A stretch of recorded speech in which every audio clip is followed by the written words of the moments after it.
Hello दोस्तों, कैसे हैं आप लोग। फाइनली 4:15 हो गए हैं और हमारा एग्जाम खत्म हो गया। सीए फाउंडेशन पेपर खत्म। अब कल से मस्ती चालू। बस थोड़ी देर, आधा घंटा आपका और लूंगा। जैसा कि हम लोग हर बार मिलते हैं, इकोनॉमिक्स के पूरे 100 क्वेश्चंस हम लोग क्विक सॉल्व कर लेते हैं। तो आइए जल्दी से, without wasting any time, economics का क्वेश्चन पेपर मेरे सामने जो आज आया है उसका कोड है ZCN। कई बच्चों के पास कुछ और कोड वाले क्वेश्चन पेपर्स होंगे। 3-4 कोड्स चलते हैं, क्वेश्चन सेम होते हैं पूरे 100, बट केवल रीशफल्ड होते हैं। मेरे हाथ में जो सबसे पहले क्वेश्चन लगा है ZCN, आइए उसके क्वेश्चन जल्दी से करना शुरू करते हैं। आई विल बी क्विक, क्योंकि मैं उन बच्चों के लिए पेपर कर रहा हूं जो आज अभी अभी एग्जाम अपने खत्म करके आए हैं। तो मैं ये सोच के चल रहा हूं कि आपको पूरा क्वेश्चन आता है। क्वेश्चन पेपर इस बार का थोड़ा सा ट्रिकी है, बट जिस बच्चे ने सिंसियरली पढ़ाई करी है उसके लिए ये फिर से केक वॉक होगा, चिंता मत करिए। ऊपर वाले से मैं रिक्वेस्ट करूंगा, ख्वाहिश होगी मेरी कि आप सब पास हो जाएं। आइए शुरू करते हैं। Question number 1, if a country has following economic data: GDP MP is equal to 2000 billion, indirect taxes are 250 billion and subsidies are 100 billion, what is the GDP at factor cost? देखिए, मिलियन बिलियन ट्रिलियन से आपको कोई परेशानी नहीं होनी है। हम लोगों को देखना है ये 2000, 250 और 100। जैसा कि आप जानते हैं, हमारे सामने जो भी ये जीडीपी वाले क्वेश्चंस होते हैं, हमारा फॉर्मूला जीडीपी का क्या है, ये मैं जरा जल्दी से लिख देता हूं आपके लिए। GDP at factor cost is equal to GDP at market price minus indirect taxes और प्लस सब्सिडी। इतना तो आपको याद ही है, ठीक है। तो आंसर क्या हो गया हमारा, 2000 minus 250 plus 100 is equal to 1850। तो 1850 हमारा आंसर ए दिया हुआ है। That was a easy question, lollipop, कोई बच्चा भी कर सकता है। Question number 1। Next question, if average propensity to save of a household is 0.4, यानी कि 40% रुपया हम सेव कर लेते हैं। 100 रुपए कमाते हैं तो 40 रुपए सेव कर लेते हैं। टोटल इनकम इज 25,000, तो 25,000 into 0.4 is equal to 10,000। Again another lollipop. देखिए 30 सेकंड में ही क्वेश्चन हो गया। Question number 3, which of the following is an anti inflationary measure that puts forward pressures on aggregate demand causing the economy to slow down. Guys देखिए, anti inflationary measures, anti inflationary का मतलब हो गया पैसा कम कर देना कंट्री में, inflation कम कर देना कंट्री में। इन्फ्लेशन कम किससे होगा, जब कंट्री में पैसा कम हो जाएगा। कंट्री में पैसा कम किससे होगा, रिडक्शन इन गवर्नमेंट स्पेंडिंग। सरकार अगर खर्च कम करेगी तो क्या कंट्री में पैसा कम हो जाएगा, ये सही आंसर है। Increase in government spending, government spending बढ़ने से तो पैसा बढ़ जाएगा कंट्री से, इससे इन्फ्लेशन आएगा, ये आंसर रॉन्ग है। As you all know very well कि मैं सारे आंसर्स टेकअप करके चलता हूं। पहले 2 क्वेश्चंस हमारे प्रैक्टिकल थे, इसलिए सारे आंसर्स टेकअप नहीं करे, सही आंसर दिख गया था। अब ये थ्योरेटिकल क्वेश्चन आया है तो हम लोग सारे आंसर्स देखेंगे, सही भी सही क्यों है और गलत गलत क्यों है। बिकॉज ये फर्स्ट हैंड हम लोग क्वेश्चन पेपर सॉल्व कर रहे हैं, मेरे पास पहले से आंसर मार्क नहीं है, मेरे पास पहले से कोई होमवर्क नहीं। बिकॉज 4:15 बजे पहले से कहां से आ जाएंगे मेरे पास आंसर्स। तो हम लोग रॉ सारा काम कर रहे हैं। तो ऑल दिस रॉ वर्क में मुझे सारे आंसर्स पढ़ने पड़ेंगे, मैं सिर्फ आपको राइट आंसर करके आगे नहीं बढ़ा सकता हूं, ठीक है। तो डिक्रीज इन इंटरेस्ट रेट, अगर इंटरेस्ट रेट कम हुए, अगर इंटरेस्ट रेट कम हुए तो लोग लोन ज्यादा लेंगे, लोग लोन ज्यादा लेंगे, अपने पास रखा हुआ पैसा बैंक में जमा नहीं करेंगे, तो इकोनॉमी में पैसा बढ़ जाएगा। तो उससे एंटी इन्फ्लेशनरी नहीं होगा बल्कि इन्फ्लेशन आ जाएगा, ठीक है। ये भी रॉन्ग हो गया। डिक्रीज इन टैक्सेस, अगर टैक्सेस कम हो जाएंगे तो लोगों के पास स्पेंडिंग पावर बढ़ जाएगी, लोगों के पास स्पेंडिंग पावर बढ़ जाएगी तो इन्फ्लेशन बढ़ जाएगा। तो ये भी रॉन्ग आंसर है। ए आंसर हमारा बिल्कुल सही है। Question number 4, the slope of consumption function represents average propensity to save. पहली बात तो देखो, कंजम्पशन फंक्शन है। पहले चारों क्वेश्चंस ऐसे थे कि अगर बच्चे ने बहुत तगड़ी पढ़ाई ना भी करी हो, हल्की फुल्की पढ़ाई भी करी हो, तो कॉमन सेंस से आंसर दे सकता है। अब अगर कंजम्पशन फंक्शन है तो slope of consumption function represents, A option दिया है average propensity to save, B answer दिया है मार्जिनल प्रोपेंसिटी टू कंज्यूम। क्योंकि कंजम्पशन फंक्शन है तो ये कंजम्पशन ही सही होगा, ये तो रॉन्ग हो गया फिलहाल। ये सही है, बट सी और डी भी सही हो सकते हैं। Marginal propensity to save, save गलत हो गया। एवरेज प्रोपेंसिटी टू कंज्यूम, अब देखिए ये भी सही हो सकता है क्योंकि ये कंजम्पशन फंक्शन है। लेकिन क्योंकि स्लोप की बात हो रही है, स्लोप हमेशा मार्जिनल से बनता है, तो हमारे लिए सही आंसर क्या हो जाएगा, हमारे लिए सही आंसर बी हो जाएगा। इस पे मैं एक वर्किंग और करना चाहूंगा, मैं दिखाना चाहूंगा आपको कि ये क्वेश्चन एग्जाम में ये देखिए पेज नंबर मॉड्यूल का 6.39 है और पेज नंबर 6.39 में ये एक कंजम्पशन फंक्शन बना हुआ है। कंजम्पशन फंक्शन का स्लोप देखिए b दिखा रहा है। आप देख रहे हैं इतना इतना पढ़ाते वक्त सब बच्चों को सिखाते हैं कि ये इंपॉर्टेंट है। ये देखिए लाइन पहले से मार्क्ड है, पैरामीटर b दिख रहा है, देखें पैरामीटर b दिख रहा है और slope marginal propensity to consume दिखा रहा है। देखिए साफ साफ पढ़ाते वक्त लिखा था this is important for exam और आ गया। अब कुछ बचा नहीं इसके आगे। और ये जितनी मार्किंग आप देख रहे हैं इसी तरीके से क्लास में पढ़ाई हो रही है। देखिए मार्जिनल प्रोपेंसिटी टू कंज्यूम का क्वेश्चन आया ना, अभी हम लोगों ने क्वेश्चन 90% से क्लास में सॉल्व किया था, एग्जाम में 40% से आ गया, इतना फर्क है बस। तो ये सब मार्किंग क्लास के बीच की हो रही है। वापस से अपने नेक्स्ट क्वेश्चन में आए क्योंकि हम लोग पढ़ाई नहीं कर रहे हैं, सीधे आंसर देख रहे हैं। क्वेश्चन नंबर 5, क्वेश्चन नंबर 5 क्या कह रहा है? Who are the economics credited with pioneering national income accounting. Economics के नाम पूछ लिए यार, नाम पूछ लिए इन्होंने, ठीक है।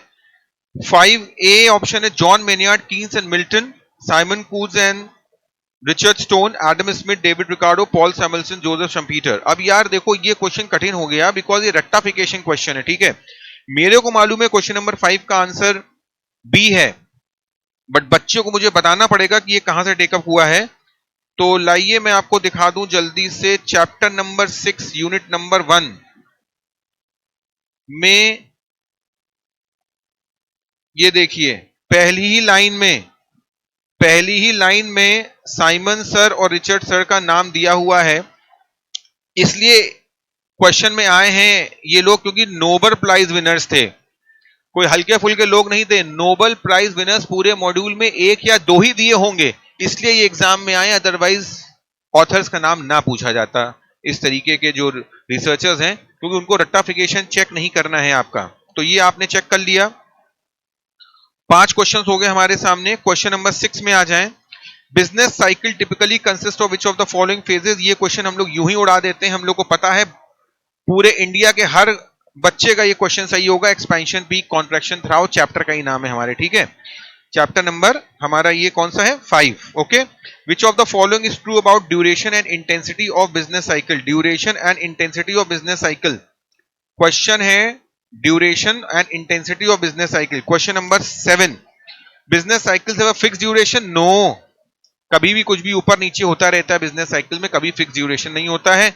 Business cycle exhibit the same duration. Come on यार, जब फिक्स ड्यूरेशन नहीं तो सेम ड्यूरेशन कहां से होगा? Business cycle very in duration, yes, very in intensity, yes, but they share common features. Common feature यही है कि कभी खुशी कभी गम, कभी अप कभी डाउन, ये कॉमन फीचर है। तो क्वेश्चन नंबर सी मेरे हिसाब से सही है, ठीक है। क्वेश्चन नंबर 7 पेज नंबर 5.9 में इसको देख लीजिएगा आप लोग मॉड्यूल के, ठीक है, मिल जाएगा आपको। Question number 8, what does article 275 of Indian constitution deal with. Question number 8, what does article 275 of Indian constitution deal with. Article 275 पे क्वेश्चन आ गया। Again this is a tough question because बहुत ध्यान से पढ़ा होगा तो ही आर्टिकल आपको याद होगा। पहला, क्या आर्टिकल 275 में लिखा हुआ था? क्या आर्टिकल 275 में लिखा हुआ था search on certain duties and taxes? मेरे हिसाब से नहीं। Statutory grants in aid from union to central and states, मेरे हिसाब से yes. Grants for public purpose no and loans for public purpose no. A B C D हमारे चारों हो गए, मुझे 8 का आंसर बी ही लग रहा है। तो देखिए क्वेश्चन ये कठिन लग रहा है हम लोगों को और हम लोग श्योर भी नहीं है आर्टिकल 275। मुझे भी थोड़ा सा मेमोरी रिकॉल नहीं हो रही, बट फिर भी मैं 99% श्योर हूं कि इसका आंसर बी है। एक बार चेक कर ही लेते हैं। ये है हमारा क्वेश्चन नंबर 8। हाँ ठीक है, देखिए ये सब मार्क था और मैंने क्लास में पढ़ाते वक्त ये बताया था कि इस बार आर्टिकल 275 और 82 में से कोई आने के चांसेस है। देखिए चांस की बात है, 75 आ गया क्योंकि 293 पहले कभी आ चुका है, 82 पहले कभी आ चुका है, ये भी आ चुका है पहले कभी 268 टू 281। तो इस बार हम लोगों का 275 आने के चांसेस थे, अगली बार 269, 70, 71, ये 3 में से कोई एक आ जाएगा। लो भैया, लोग इस बार का पेपर प्रिंट करते हैं, हम लोग अब अगले पेपर भी प्रिंट करने लग गए, ठीक है। तो 275 अपना आंसर सही है। वापस आ जाते हैं। क्वेश्चन नंबर 8 के बाद आ जाते हैं question number 9, the advent of mobile phones, the advent of mobile phones which led to boom in telecom industry exemplify which external causes of business cycles. Mobile phone की बात है और ये गुड क्वेश्चन है ना, तो टेक्नोलॉजी डिस्ट्रप्शन आंसर नहीं होगा, टेक्नोलॉजी शॉक्स हमारा टेकन अप है, टेक्नोलॉजी रेगुलेशंस भी अभी इसमें कहीं नहीं आता है और टेक्नोलॉजी लिमिटेशंस भी नहीं आता है। इसको भी अगर हम लोग एक बार देखने की कोशिश करें तो मॉड्यूल में दिख जाना चाहिए। ये देखिए यहां पे टेक्नोलॉजी शॉक वर्ड यूज हो रहा है, देख रहे हैं आप लोग। तो जल्दी जल्दी मैं जो फ्लिप ऑफ मॉड्यूल करे दे रहा हूं, इससे काफी आपको हेल्प मिल रही होगी। Question number 10, which of the following best describes the economic conditions during bad trade in a business cycle? Bad trade in a business cycle is the key word, ठीक है। Rising prices and low unemployment is a bad trade in business cycle. हाँ देखो bad word तो ये आ रहा है but इसको trade नहीं बोला जाएगा, ठीक है। Falling prices and high unemployment rate, higher consumer confidence and rising wages, increasing demand and production, which of the following best describes the economic condition during bad trade in a business cycle? ठीक है, tricky question है दोस्तों, देख रहे हो सारा game इस एक वर्ड पे है, बैड वर्ड पे, ठीक है। ये बैड तो बॉलीवुड नहीं है, मतलब ये कहना चाह रहे हैं इनमें से किस चीज से दिख रहा है कि हमारी overall trade cycle, economy, business, धंधा पानी लो हो गया है। तो rising prices and low unemployment rate, तो राइजिंग प्राइसेस में एक चीज राइज हो रही है, एक अनएम्प्लॉयमेंट रेट है, ये भी कोई बहुत खुशी की बात नहीं है, ये आंसर मुझे ठीक लग रहा है। B, falling prices and high unemployment rate, अरे यही बैड है, ये ए से ज्यादा बैड है, बी ए से ज्यादा बैड है। हाई कंज्यूमर कॉन्फिडेंस, ये तो गुड है। इंक्रीजिंग डिमांड एंड प्रोडक्शन, ये भी गुड है। तो ए बैड है, बी सुपर बैड है, ठीक है ना। विच of the following best describes the economic condition during bad trade cycles, तो हम लोग बी को ज्यादा अच्छा आंसर मान रहे हैं, ठीक है। A was also right but B supersedes A. Question number 11, contradictory fiscal policy typically involves increasing government spending, contractionary, sorry contraction हो रहा है, कॉन्ट्रैक्शन मतलब इकोनॉमी में पैसा कम हो रहा है, ठीक है ना। Contractionary fiscal policy typically involves increasing government spending, no. Reducing government spending and increasing taxes, yes. भाई सरकार भी पैसा खर्च कम कर रही है और टैक्स बढ़ने की वजह से लोगों के पास भी पैसा नहीं है तो वो भी खर्च कम कर रहे हैं, डबल चोट हो रही है। इंक्रीजिंग गवर्नमेंट स्पेंडिंग हो नहीं सकती, reducing both government spending and taxes हो नहीं सकता। तो 11th question was a lollipop. Question number 12 कठिन है, मतलब लाइव इस तरीके से करना is not a cakewalk. Question number 12 क्या कह रहे हैं, government use of proceed from progressive tax, tax तेज लगा रही है सरकार, to supply essential food grains at highly subsidised prices, अमीरों के ऊपर टैक्स लगा रही है ताकि हम खाना फ्री बांट सकें। Below poverty line house holds is an example of allocation function, allocate कर रहे हैं क्या, अभी एलोकेट तो नहीं कर रहे हैं। Stabilization function, no. Redistribution, yes, मैंने कहा था ना अमीरों से टैक्स लेकर गरीबों को बांटना, तो redistribution function is good enough, ये कोई प्रोडक्शन फंक्शन नहीं है। तो 12 का आंसर सी हो गया, कॉमन सेंस क्वेश्चन है। Right of children to free and compulsory education act 2009, देखिए ये पहले भी आपको मार्क कराया था कि ये एक्ट हमारे एग्जाम में आएगा, ठीक है। which mandates free and compulsory education for every child between the age of 6 to 14 years is an example of, सारे बच्चों को फ्री एजुकेशन प्रोवाइड कर रहे हैं, government intervention in the case of merit goods, क्या ये फ्री एजुकेशन मेरिट गुड होगी, हाँ ठीक है। Government intervention in case of demerit good, demerit goods नहीं है, डीमेरिट गुड्स होते थे टोबैको, पान मसाला, पढ़ाई लिखाई को तो मेरिट गुड माना जाएगा। Government intervention in case of public good, इसको पब्लिक गुड भी माना जा सकता है। Government intervention for to correct externalities, ये एक्सटर्नैलिटी वाला टॉपिक नहीं है, ठीक है। क्वेश्चन नंबर 13 का आंसर ए और सी मेरे को दोनों लग रहा है, लेकिन पब्लिक गुड इसको इसलिए नहीं माना गया, सुनो मेरी बात, पब्लिक गुड जैसे होता है पार्क्स, मेट्रो, तो यहां पे सिर्फ हम लोग एजुकेशन की बात कर रहे हैं, इसलिए बेटर आंसर हमारे लिए क्या होगा, इसलिए बेटर आंसर हमारे लिए ए होगा। Government intervention in case of merit goods. ठीक है, नेक्स्ट आ जाए question number 14। Who introduce the concept of collective consumption of goods? Who introduce the concept of collective consumption of good? Collective consumption of goods which later came to be known as public goods. Public goods के बारे में Milton Friedman, John Maynard Keynes, Paul A Samuelson, Adam Smith. मेरे को तो Paul A Samuelson better लग रहे हैं, लेकिन आइए इसको चेक कर लेते हैं एक बार हम लोग किताब में। तो मॉड्यूल खोल लेते हैं एक बार। ये देखिए मॉड्यूल में question number 14।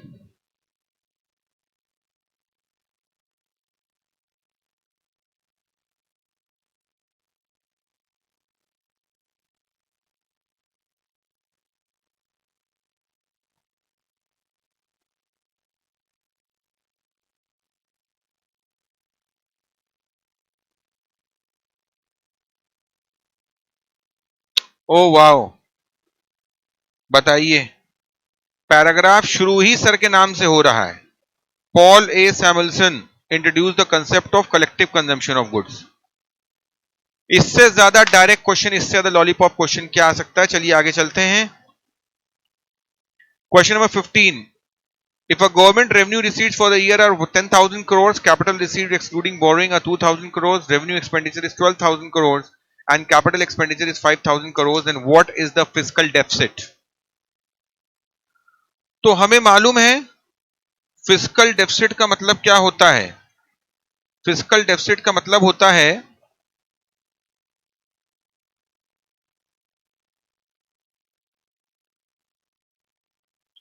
Is equal to total revenue minus total expenditure. ठीक है ना? तो टोटल रेवेन्यू हमारा कितना है?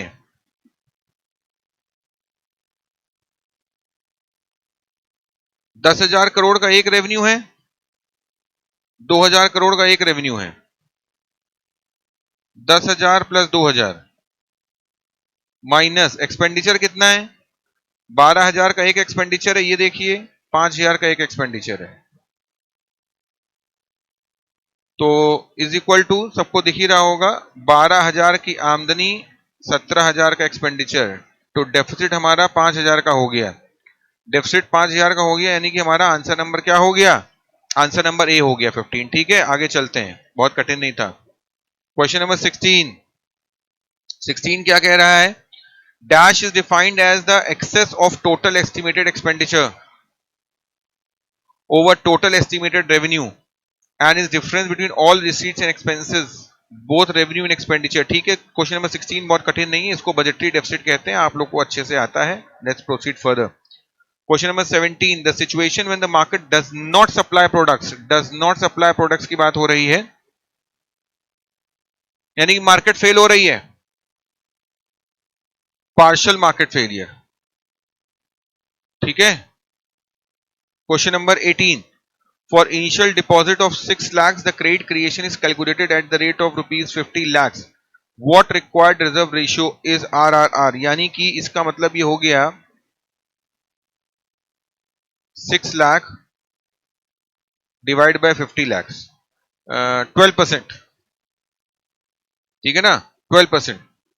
Question number 19। Alex has comprehensive car insurance which covers the cost of repairs if his working car is damaged in an accident। ठीक है।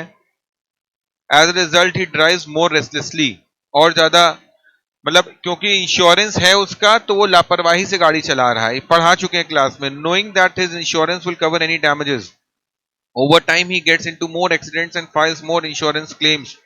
This scenario illustrates which of the following concept? Moral hazard।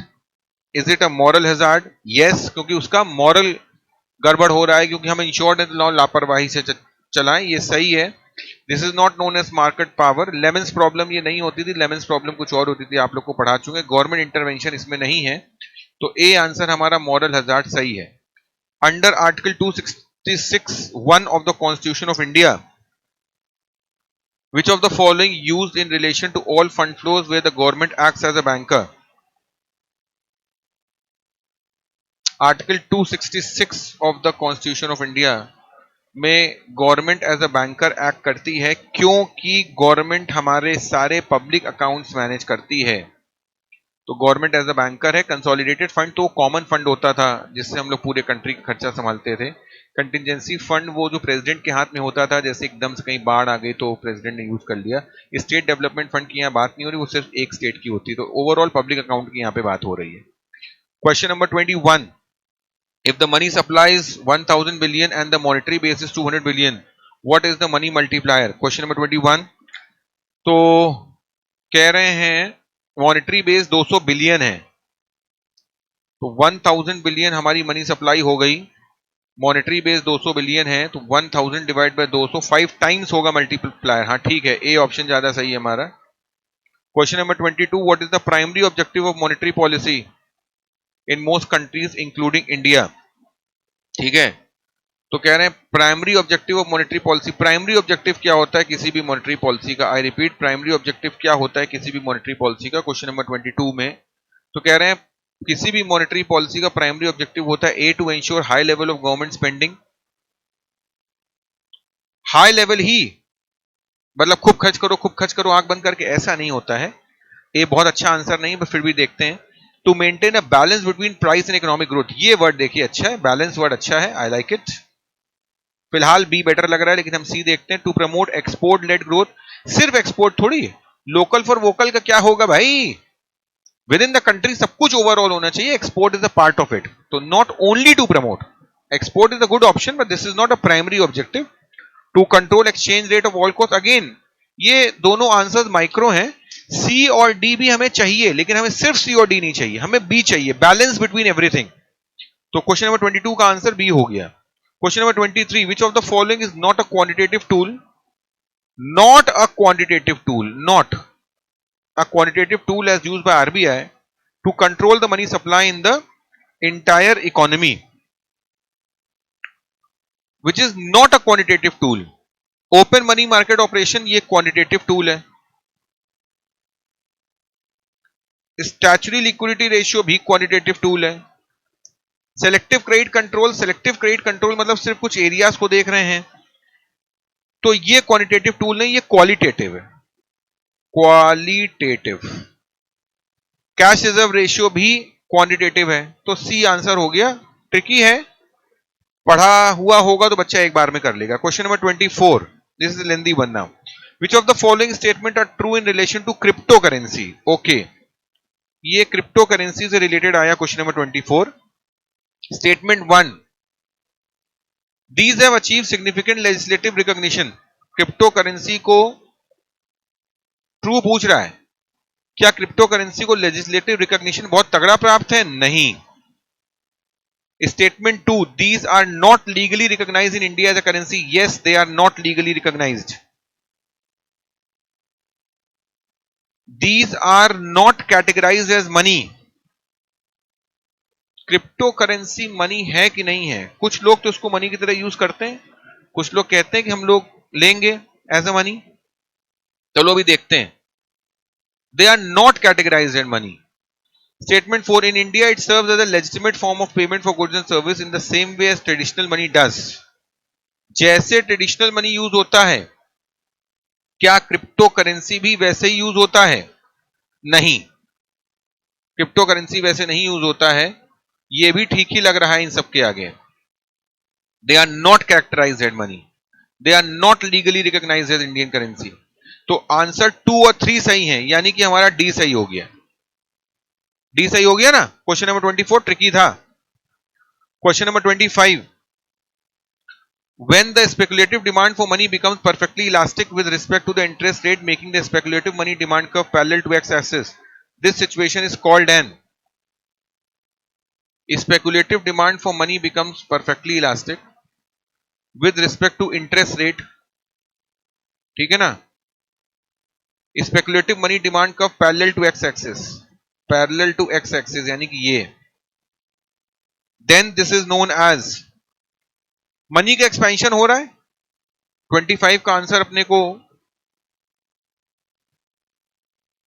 देखना पड़ेगा एक बार फिर से review करके। क्योंकि इसमें वर्ड परफेक्टली इलास्टिक लिखा हुआ है, इसीलिए पैरेलल टू एक्स एक्सिस है ये, और ये लिक्विडिटी ट्रैप ही बेस्ट आंसर लग रहा है। इन्फ्लेशनरी गैप नहीं हो सकता ये, मॉनेटरी एक्सपेंशन भी नहीं है, डिफ्लेशनल स्पाइरल भी नहीं है। इसको एक बार मॉड्यूल से देख लेते हैं गाइस। Question number 25। हाँ ठीक है, ये देखिए कंसेप्ट ऑफ लिक्विडिटी ट्रैप में ये सिचुएशन आ रही है ना, monetary policy increase in money supply की। ठीक है, आगे चलते हैं। Question number 26। Marginal standing facility rate is the penal rate at which central banks lend money to banks. Marginal standing facility over the rate available under the repo policy. Which of the following are the correct options to calculate marginal standing facility rate? इनमें से कौन सा option सही है marginal standing facility rate को calculate करने के लिए? ठीक है, तो इनमें से पॉइंट सही हुआ ऑप्शन नंबर 1 पढ़ते हैं। क्वेश्चन नंबर 26 पढ़ रहे थे हम लोग। ऑप्शन नंबर 1 लिखा हुआ है MSF is equal to repo rate plus 1। हाँ, मार्जिनल स्टैंडिंग फैसिलिटी याद करिए, आपको बताई थी कि जब कभी आपको आरबीआई से और लोन चाहिए होता है, मान लीजिए आपने 2000 करोड़ लोन ले लिया, आपको 500 करोड़ और चाहिए, तो फिर आरबीआई आपको सेम रेट पे लोन नहीं देता है, 1% रेट बढ़ा के लोन देता है। मैंने आपको पढ़ाया था। तो ऑप्शन नंबर 1 सही है। MSF is equal to repo rate minus 1 गलत है। MSF is equal to repo rate plus 1। Plus 1 बोलो चाहे प्लस 1 एमएसएफ बोलो, बात एक ही है। 1 में भी वही लिखा है, 3 में भी वही लिखा है, दोनों में 1 ही 1 लिखा हुआ है। और ऑप्शन नंबर 4 फिर से माइनस दे दिया, गलत है। तो ये देखिए सी ऑप्शन सही है। Option number 1 and 3 are right.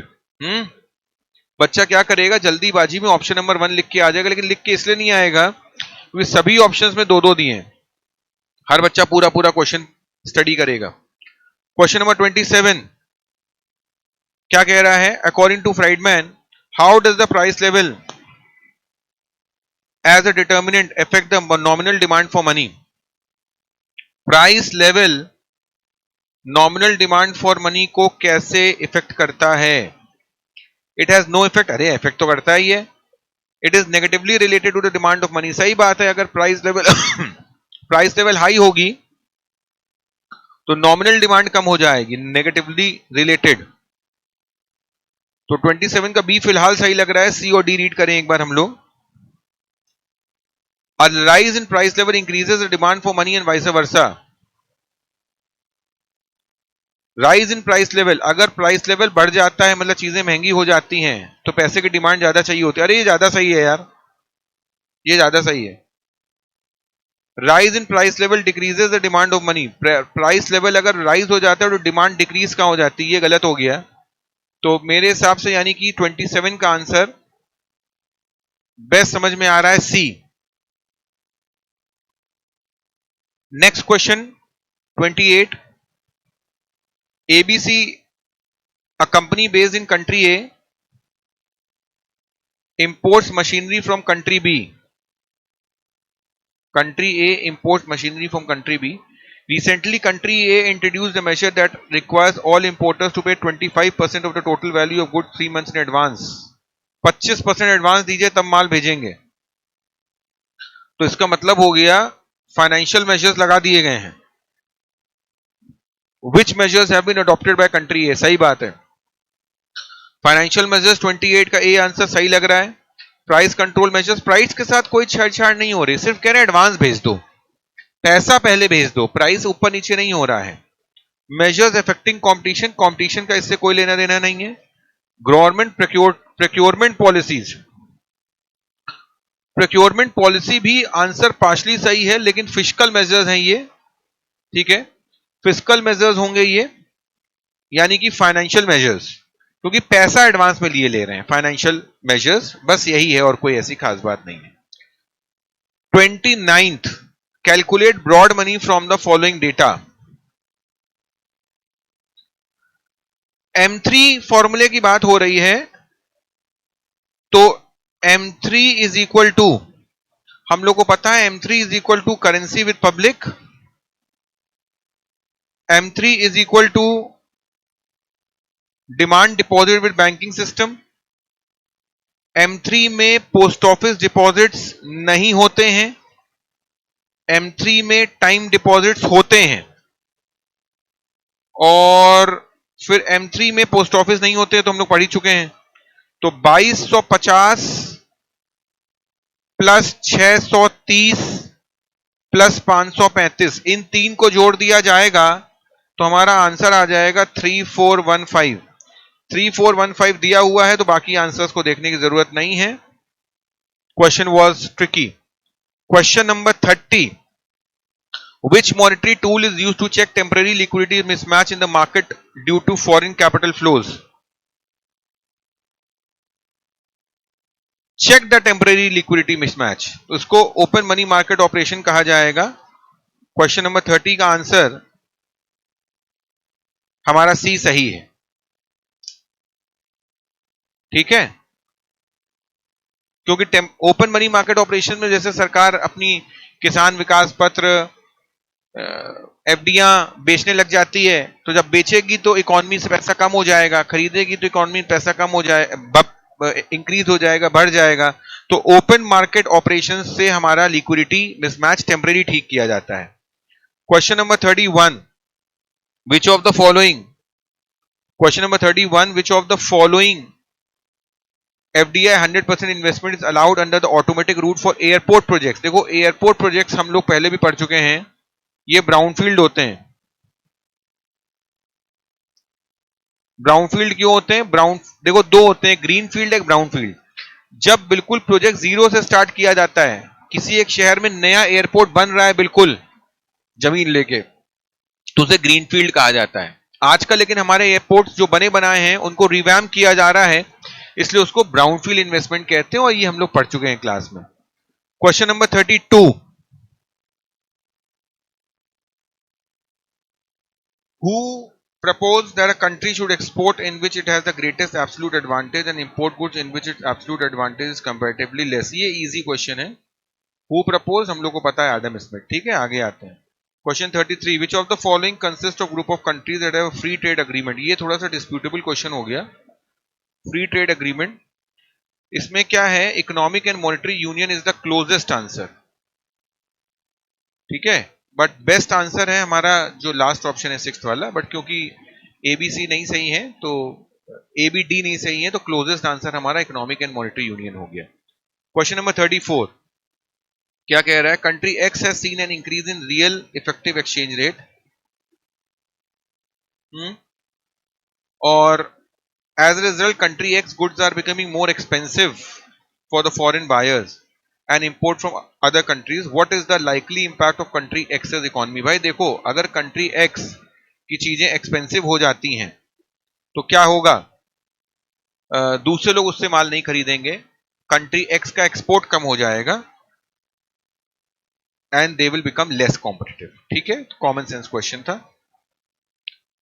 US based cell phone service provider expands its operation in India by offering the same telecommunication service as it does in the US. अच्छा, expand कर रहे हैं, अपनी जैसी सर्विस सबको दे रहे हैं, एक कंट्री में, दूसरे कंट्री में, तीसरे कंट्री में, तो it is known as horizontal direct investment yes, vertical investment no, conglomerate no, two way no. क्योंकि कह रहे हैं ना, इन्होंने एक वर्ड क्या यूज किया, offering the same telecommunication service, क्योंकि सेम है इसलिए हॉरिजॉन्टल हुआ।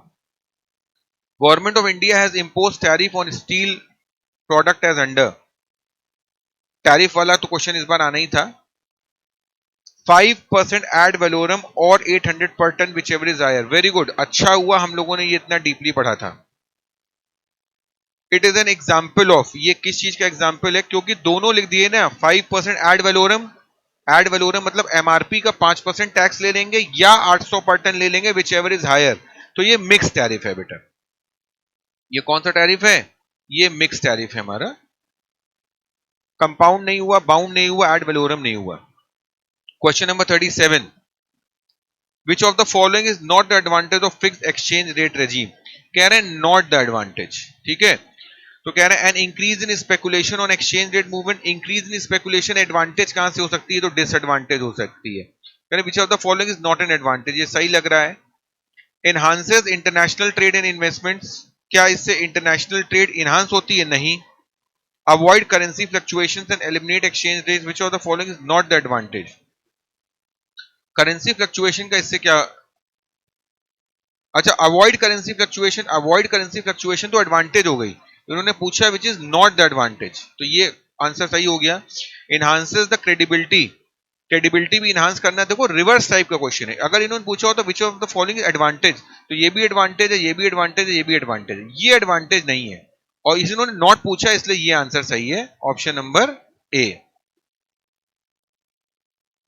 क्वेश्चन नंबर 38, 38 क्या कह रहा है, an anti-dumping duty is a protectionist tariff that a domestic government imposes on the imports that it believes are priced below।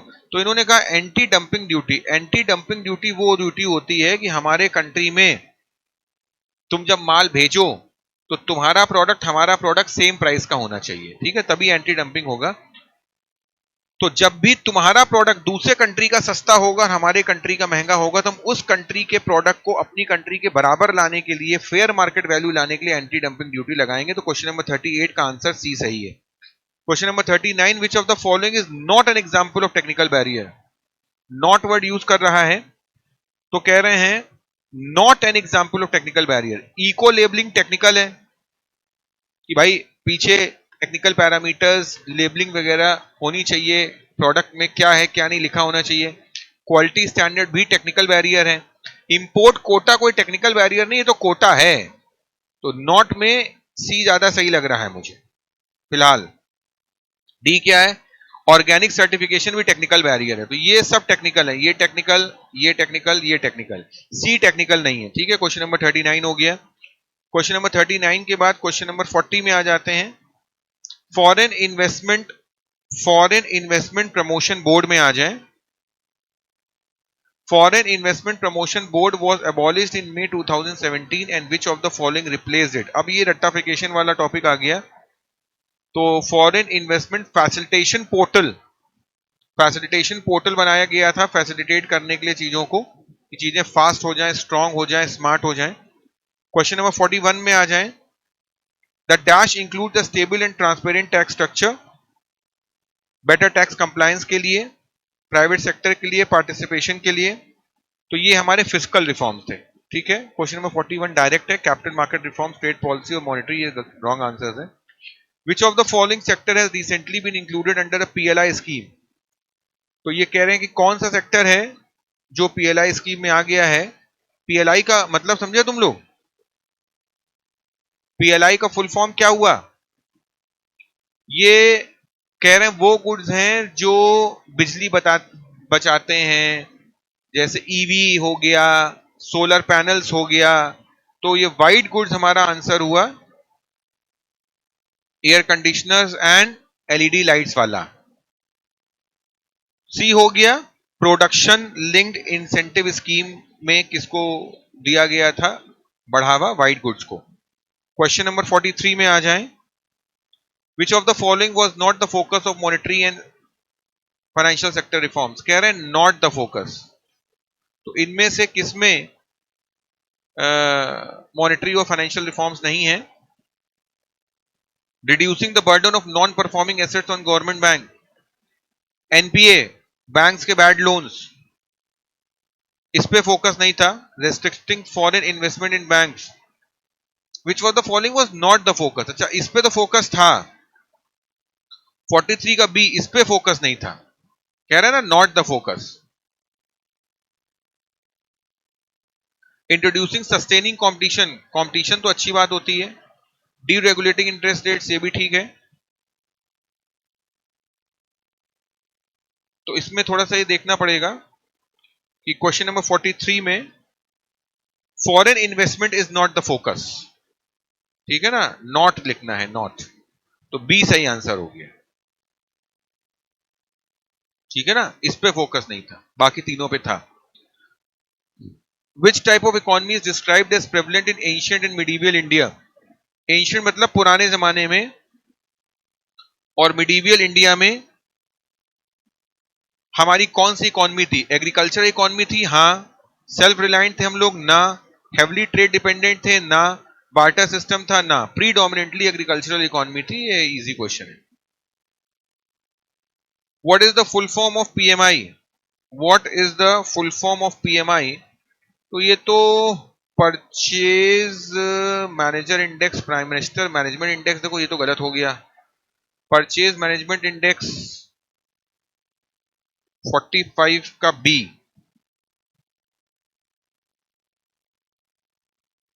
Purchasing managers index, ये ज्यादा सही लग रहा है, रेक्टाफिकेशन क्वेश्चन है, ये क्वेश्चन आपके लिए कठिन हो जाता है। प्रॉपर्टी मैनेजर इंडेक्स, ठीक है, बच्चा इसमें कंफ्यूज हो सकता है, बिकॉज बी और सी में वो कंफ्यूज हो जाएगा। अगर आप मास्टर ऑफ ऑल हैं तो ही क्वेश्चन नंबर 45 आप सही कर पाएंगे। क्वेश्चन नंबर 46 में आ जाएं। Which of the following is the aim of national manufacturing policy? National manufacturing policy क्या करती है? जीडीपी बढ़ाती, national manufacturing policy to increase the share of manufacturing, सिर्फ manufacturing of gross value added, no.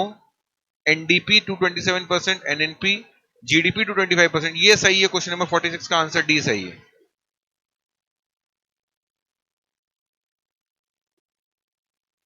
The reason for introduction of Kisan rail is, ठीक है, the reason for introduction of Kisan rail is for taking initiative towards transportation. Kisan rail in transportation यानी कि किसानों को railway के प्रति perishable good जल्दी पहुंचाने हैं इधर से उधर, ठीक है, ये ठीक है। For improvement in farm produce logistics, logistics भी ठीक है, लेकिन बेसिकली ये इनिशिएटिव होगा। For creation of startup ecosystem, for creation of startup ecosystem, अच्छा, in agriculture and allied sectors, ये नहीं सही लग रहा है मेरे को। ए और बी दो में कंफ्यूजन है अभी, देखते हैं इसको एक मिनट के लिए हम लोग। सी क्या कह रहा है? For taking initiative to formulate a comprehensive policy framework for logistic sectors, logistic नहीं होगा। ए और बी में से कोई एक आंसर लग रहा है मुझे। देखिए, किसान रेल को लेके कंफ्यूजन इसलिए है क्योंकि यहां पे भी ये कह रहे हैं कि ट्रांसपोर्टेशन ऑफ पेरिशेबल गुड्स, और यहां भी कह रहे हैं इंप्रूवमेंट ऑफ फार्म लॉजिस्टिक्स, लेकिन बेटर ऑप्शन पता है क्या होगा? बेटर ऑप्शन बी ही होगा, क्योंकि किसान रेल एक लेटेस्ट अपडेट है और सिर्फ पेरिशेबल गुड्स के लिए नहीं होगा, ये एक ओवरऑल लॉजिस्टिक सेटअप होगा, हर चीज के लिए होगा। तो मेरे हिसाब से ऑप्शन बी ही बेटर होगा। चेक कर लेते हैं मॉड्यूल में, एक मिनट में। तो ये देखिए, हाँ ठीक बात है। कई देखिए, पारंपरिक पारंपरागत कृषि विकास योजना इंपॉर्टेंट मार्क कराई थी, pre per drop more crop important mark कराई थी, और introduction of Kisan rail for improvement of farm produce logistics mark कराई थी। देखिए यही आंसर सही है, तो इसलिए हमारा क्वेश्चन हो गया ये। आगे चलते हैं। Question number 48, which facility was provided to industry groups to allow flexibility and rapid changes in the product mix without requiring a fresh license? इसको ब्रॉडबैंडिंग फैसिलिटी के नाम से जाना गया था। 48 का आंसर बी हो गया। 49, which scheme aims to increase water efficiency at the farm level? water efficiency at the farm level, ये भाई पर ड्रॉप वाली योजना हो गई होगी। हाँ ये देखो, पर ड्रॉप मोर क्रॉप। आगे आते हैं। Question number 50, which of the following statement is true in relation to socialist economy? True in relation to socialist economy, relative inequality of income distribution in the society. तो inequality बढ़ाता है क्या? क्या ये सही है? गलत है सर। सोशलिस्टिक इकोनॉमी इनइक्वालिटी घटाती है। Freedom from hunger is guaranteed but consumer sovereignty gets restricted, ये सही है। मार्केट फोर्सेस कैपिटलिस्ट इकोनॉमी में होते हैं। Buyers is the ultimate determine which goods and services will be produced and in what quantities. हाँ ठीक है, लेकिन ये सोशलिस्ट इकोनॉमी में नहीं होते, कैपिटलिस्ट इकोनॉमी में होते हैं। तो आंसर हमारा टू सही है। स्टेटमेंट टू किसमें सही है? स्टेटमेंट टू ए में सही है मेरे हिसाब से। तो आंसर नंबर ए सही हो गया। ठीक है, 50 क्वेश्चन हो गए, आधा पेपर हो गया भाई। आगे चलते हैं, अब स्पीड बढ़ाएंगे हम लोग। जितना टाइम 50 क्वेश्चंस में लगा है उससे आधा टाइम लगेगा नेक्स्ट 50 क्वेश्चंस में।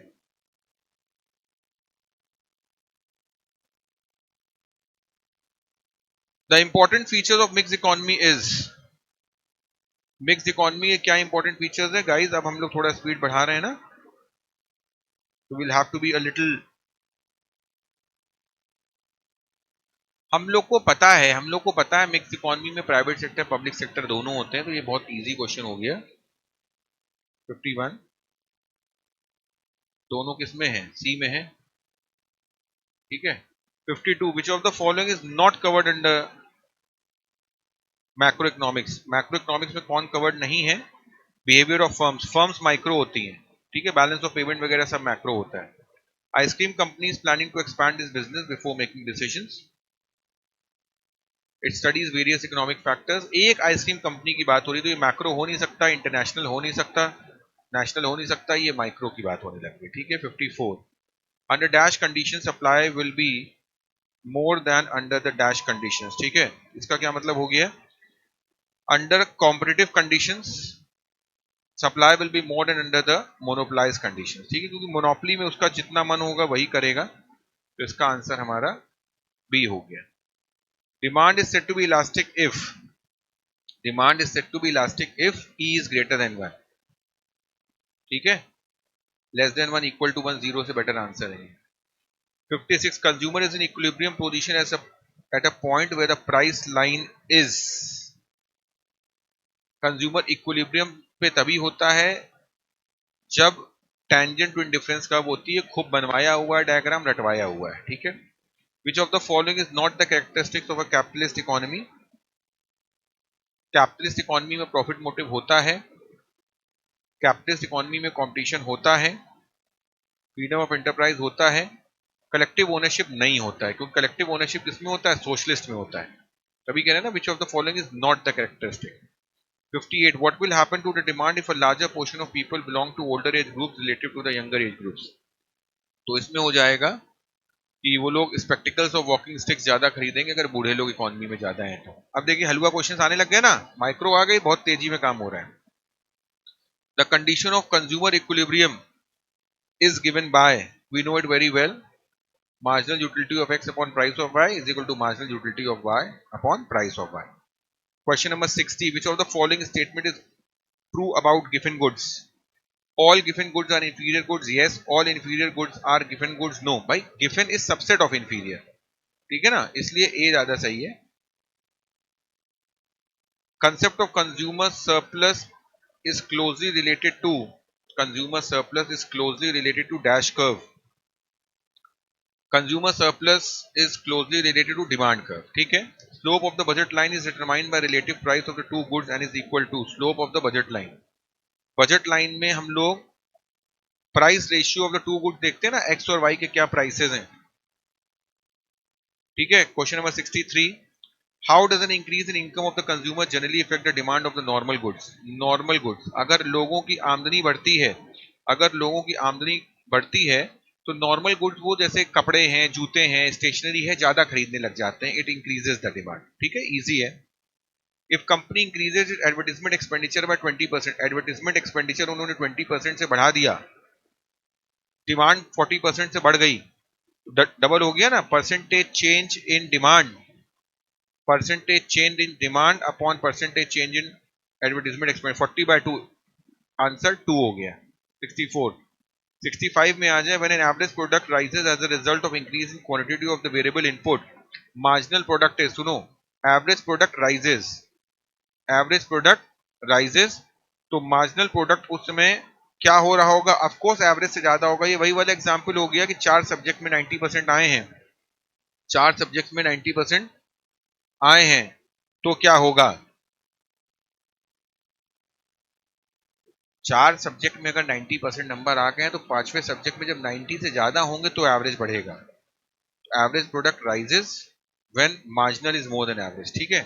विच of the following curve is known as plant curve, plant curve तो शॉर्ट रेंज कर्व होता है, लॉन्ग रेंज कर्व को तो प्लानिंग कर्व कहते हैं, ये हम लोगों ने पढ़ा हुआ है। तो शॉर्ट रेंज कर्व कौन सा है, ये वाला है, 66 का आंसर सी हो गया। Based on the following information, चलो ये टेबल वाला क्वेश्चन तो जरूर आता है, आइए इसको जल्दी से कर ले। टोटल प्रोडक्ट अगर 0 है तो एवरेज भी 0 होगा, तो मार्जिनल भी 0 होगा, मार्जिनल 20 है तो टोटल भी 20 होगा, तो एवरेज भी 20 होगा, मार्जिनल 26 हो गया तो 20 और 26 हो गया 46, तो टोटल हो गया हमारा यहाँ 46, 46 से एवरेज हो जाएगा 46 डिवाइड बाई 2 23, ठीक है। अब ये 46 से 66 हो गया टोटल, तो यानी कि मार्जिनल फिर से हमारा यहाँ 20 होगा, 66 डिवाइड बाय 3 हो जाएगा 22, है ना, फिर 22 के बाद एवरेज 19 हो गया, तो 19 फोर जा 19 फोर जा 40, 9 फोर जा 36, 76, 76 माइनस 66 हो गया, यहाँ 10, यहाँ 10 हो गया, अब ये हो गया 4, 76 प्लस 4 80, 80 डिवाइड बाय 5 16। ये कैसे कर दिया देखा ना आप लोगों ने, ऐसे ही करना होगा। तो इसके बाद what will be the marginal product when quantity of labour is 4, तो 67 का आंसर हो गया what will be the marginal product when the quantity of labour is 4। ये इसकी बात हो रही है, 4 की बात हो रही है।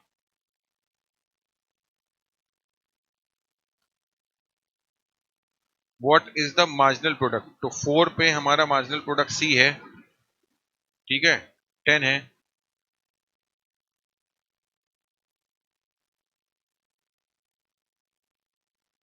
तो सी 10 हो गया ना 67 का। What will be the average product when quantity of labor is 3?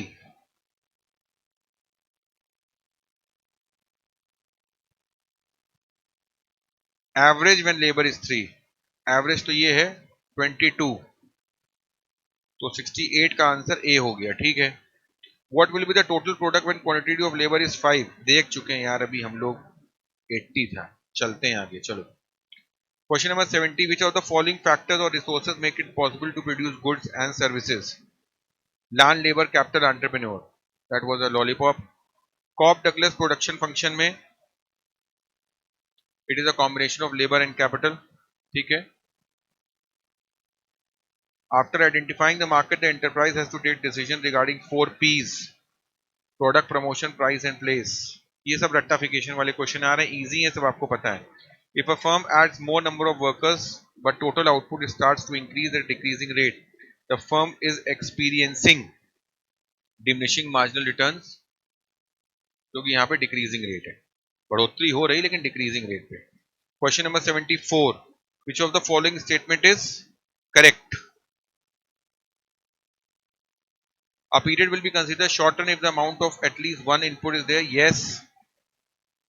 फिर statement number 2, the longer the period of time in which all factors of production are variable.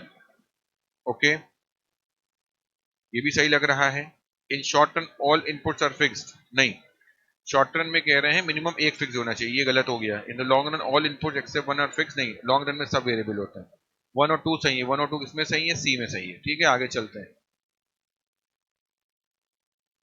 Question number 75, question number 75 क्या कह रहा है? In an increase in supply with unchanged demand, in an increase in supply with unchanged demand, demand उतनी की उतनी है लेकिन supply बढ़ गई तो प्राइसेस घट जाएंगे। ए आंसर सही हो जाएगा, ठीक है। क्वेश्चन नंबर 76 में आ जाएं। 76 क्या कह रहा है? assuming that supply of cars is remaining constant and the price of cars are expected to increase in future, price of cars is expected to increase in future, then what will be the effect of demand curve? तो effect of demand curve इसमें आ जाएगा कि demand curve will shift to the right. Yes, future में price increase होने के chances है, तो आदमी आज गाड़ी ज्यादा खरीद लेगा, तो demand curve will shift to the right, क्योंकि रीजन ओन प्राइस नहीं है, रीजन अदर फैक्टर है, फ्यूचर एक्सपेक्टेशंस। तो ए आंसर सही है। Question number 77, a competitive firm should shut down if, competitive firm को शट डाउन कर देना चाहिए if its total revenue is less than the average variable cost. अब यार जब वेरिएबल कॉस्ट ही नहीं निकल रही है, फिक्स कॉस्ट तो नहीं निकल रही, पक्का वेरिएबल भी नहीं निकल रही, तुरंत शट डाउन कर दो। Easy question. Under which of the following forms of market structure a firm can not influence the price of the product? Perfect competition में वो प्राइस टेकर होती है।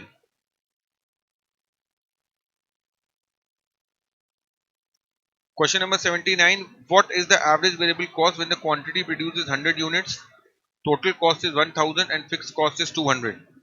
फिक्स कॉस्ट हमारी क्या है? 200 है। तो देखिए इन्होंने बहुत सिंपल सी चीज कर दी है। 1000 रुपए हमारी टोटल कॉस्ट है, 200 रुपए हमारी फिक्स कॉस्ट, वेरिएबल कॉस्ट हमारी 800 हो गई, 800 डिवाइड बाय 100 तो एवरेज वेरिएबल कॉस्ट रुपीज हमारी 8 हो गई, यानी कि आंसर हमारा 8 हो गया। Which of the following is not object of price discrimination, इनमें से कौन प्राइस डिस्क्रिमिनेशन नहीं है? To ensure equity through pricing, ठीक बात है, ठीक है। Which of the following is a fundamental cause for creation of a monopoly, monopoly कब हो जाती है? मोनोपोली तब हो जाती है भाई मेरे, जब बैरियर्स टू एंट्री हैं, अंदर नहीं आने देंगे। इंडियन रेलवे दूसरी कौन रजिस्टर कराएगा भाई? 82 a fast food chain introduces a new burger with a unique sauce to differentiate itself from the competitors, मतलब 4 5 6 कॉम्पिटिटर्स हैं या फ्यू कॉम्पिटिटर्स हैं। विच type of market it is perfect competition नहीं है, मोनोपोली नहीं है, ओलिगोपोली हो सकती है, मोनोपोलिस्टिक हो सकती है। ये दो आंसर सही लग रहे हैं, लेकिन इनमें से और बेटर कौन सा है जरा ये देखना पड़ेगा। एक्चुअली कह रहे हैं सिमिलर बायर हैं, कई ऑप्शंस हैं, यानी कि मजे के कॉम्पिटिटर्स हैं हमारे पास, इसलिए C is a better answer, ठीक है। Identify the correct formula, correct formula हम लोग को पता है यार कौन सा है। We know marginal revenue is equal to total revenue minus total revenue of n-1 units, ठीक है ना, ये हमारा सही आंसर है। 84 when both demand and supply decreases the equilibrium quantity change in equilibrium price is decrease and uncertain, easy question। Aluminium industry is an example of, aluminium industry में बहुत सारे लोग नहीं होते हैं क्योंकि एल्यूमिनियम इंडस्ट्री बहुत बड़ी इंडस्ट्री है, और एल्यूमिनियम इंडस्ट्री में सभी लोग सेम एल्यूमिनियम बेचते हैं, सेम फॉर्मूला, सेम प्रोडक्ट्स, इसलिए ये परफेक्ट ओलिगोपोली है, ठीक है ना, प्रोडक्ट सेम होते हैं। Kinked demand curve, kinked demand curve में कह रहे हैं is the founder of, kinked demand curve हम लोगों ने पढ़ा है ओलिगोपोली में, ठीक है। Decrease in demand due to fall in income while supply remains the same, what happens to the demand curve? Again easy question. अब देखिए सारे क्वेश्चन इजी होते जा रहे हैं। ये वाला पेपर जिसके हाथ में आया होगा बच्चा पहले एग्जॉस्ट हो गया होगा, बाद में खटाखट उसने सही आंसर्स कर दिए होंगे। It will shift to the left. Which type of firm has the market power to charge a price above marginal cost and earn a positive profit? तो charge higher price above the marginal, monopoly वाला आदमी higher price charge कर सकता है। Question number 89 में आ जाए जरा। 89 क्या कह रहा है? Suppose the cost of producing 1000 units of a firm is 15,000, entrepreneur has invested 50,000, 50,000, तो 50,000 रुपए इन्वेस्ट करे हैं, 10% ब्याज का रेट है।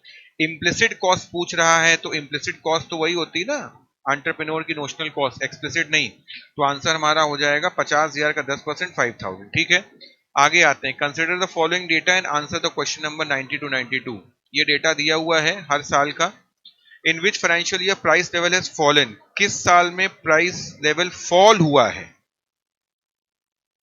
तो इसमें फॉल हुआ है, देखो 168 के बाद 148 हो गया है, तो 148.25 कौन से साल में था? 2023-24। 2023-24 कहां लिखा हुआ है? यहां लिखा हुआ है, तो 90 का आंसर हो गया बी। 91 में आ जाए। Which what will be the inflation rate in financial year 22-23 as compare to financial year 2021-22? तो ये हम लोग को करना पड़ेगा। ये कैसे आया? 168.40 माइनस 154.25, ये फिगर है ना, डिवाइडेड बाय 154.25 इंटू 100 हम लोग जब कर देंगे तो ये आंसर हमारा आ जाएगा 8.76। तो ठीक है, समझ में तो आ ही रहा है हम लोगों को।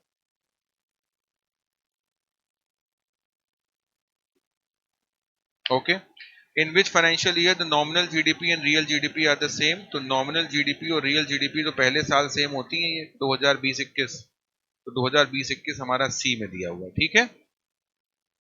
Calculate the consumption of fix capital in depreciation, ये वाला क्वेश्चन आ गया 93। कंजम्पशन ऑफ फिक्स कैपिटल, ठीक है ना, तो कंजम्पशन ऑफ फिक्स कैपिटल में हम लोग क्या करेंगे क्वेश्चन नंबर 93 में? सबसे पहले निकाल लें हम लोग ये 8,000 जीडीपी एमपी और net factor income from abroad, ठीक है ना, तो 8,000 प्लस 200 हो गया 8,200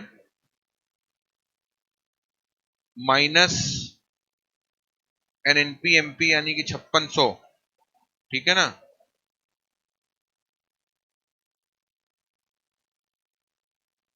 कितना आ गया ये? 2600 करोड़। 2600 करोड़ ये आंसर है, ठीक है। इसके और भी तरीके हो सकते हैं करने के। There are 3 different interlink phases in a circular flow of income, namely production, consumption and disposition, ठीक है ना। उसके बाद आ जाएं, if the consumption function C is equal to 10 plus 5y and the investment is 200, then what will be the equilibrium level of income, ठीक है ना। तो इसमें जो है if the consumption function is C is equal to 10 plus 0.5 investment 200, then what will be the equilibrium। तो देखिए ये करना पड़ेगा हम लोगों को question, it's not that easy. इसमें क्या है, हम लोगों को दिया हुआ है y is equal to C plus I, ठीक है। तो इसका मतलब हो गया 10 plus 0.5 0.5y प्लस 200, 0.0 नहीं है, वो हटा देते हैं, ठीक है।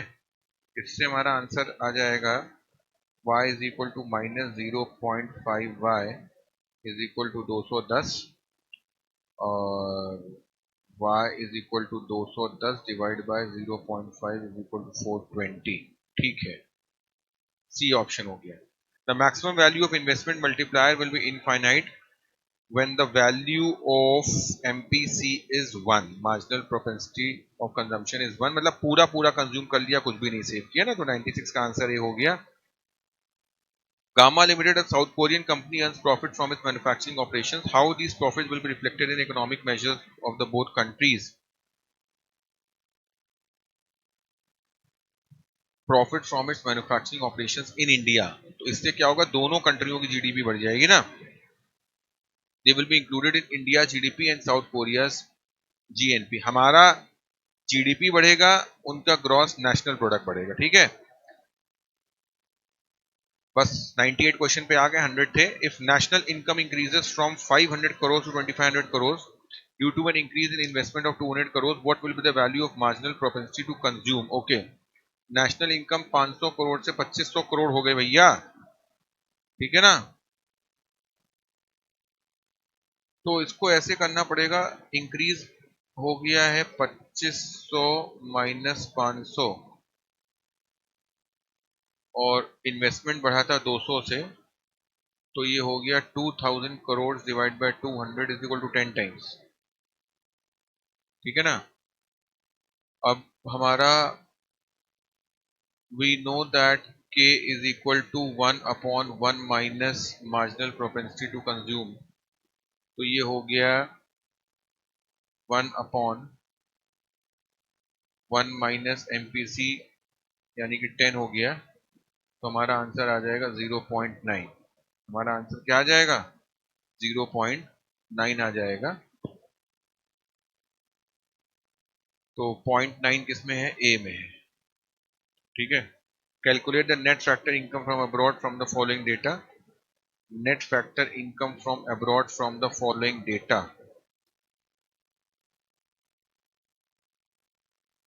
Net factor income from abroad from the following data, तो ठीक है।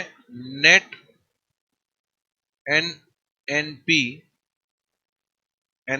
MP is equal to NDP MP plus NFIA, तो 12,000 is equal to 1,000 plus what, ठीक है ना। तो 1,000 नहीं 10,000, तो NFIA is equal to 2,000 crore. हाँ, बहुत कठिन नहीं था ना, ठीक है। चलो next 100 question, last. If the GDP deflator is greater then 100, it indicates that, अगर जीडीपी डिफ्लेटर हमारा 100 से ज्यादा है तो क्या दिखाता है, तो वो दिखाता है कि nominal GDP is greater then real GDP, क्योंकि 100 से ज्यादा हो गया ना, 101, 102 या 103।